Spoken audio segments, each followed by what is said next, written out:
എല്ലാവർക്കും നമസ്കാരം. ഞാനൊരു പ്രധാനപ്പെട്ട കാര്യം പറയാൻ വേണ്ടിയാണ് വിളിക്കുന്നത്. ഞാനിപ്പോൾ ഇതിനു മുമ്പ് ഒരു ടെക്സ്റ്റ് മെസ്സേജ് അയച്ചിരുന്നു.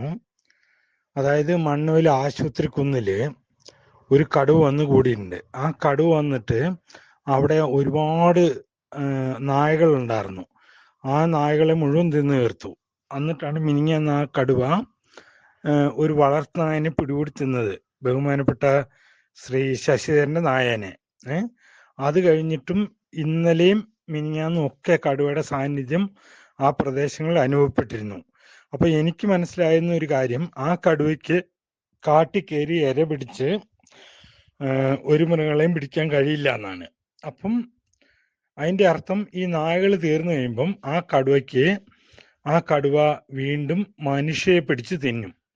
അപ്പൊ അതുവരെ നമ്മൾ ഉറങ്ങിയിരിക്കണോ അതോ അതിനു മുമ്പ് നമ്മൾ എഴുന്നേറ്റ് ഈ സർക്കാരിനെ കൊണ്ട് അല്ലെങ്കിൽ ഈ ഡിപ്പാർട്ട്മെന്റിനെ കൊണ്ട് കൂട് വെച്ച കടുവനെ പിടിച്ചു കൊണ്ടുപോകണമെന്ന് നമ്മളെല്ലാവരും ചിന്തിക്കുക. ഇത് നമ്മുടെ നാടിന് ആകെപ്പാടെ ആപത്താണ്.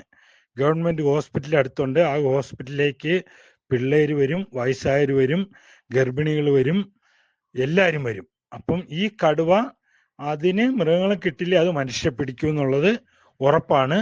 അതുകൊണ്ട് നമ്മളെല്ലാവരും ചേർന്ന് ഗവൺമെന്റിനെ കൊണ്ട് ഡിപ്പാർട്ട്മെന്റിനെ കൊണ്ടും ഈ കടുവനെ വെച്ച് പിടിക്കാനുള്ള നടപടിയിലേക്ക് കടക്കാൻ എല്ലാവരും പരിശ്രമിക്കണമെന്ന് അഭ്യർത്ഥിച്ചുകൊള്ളുന്നു.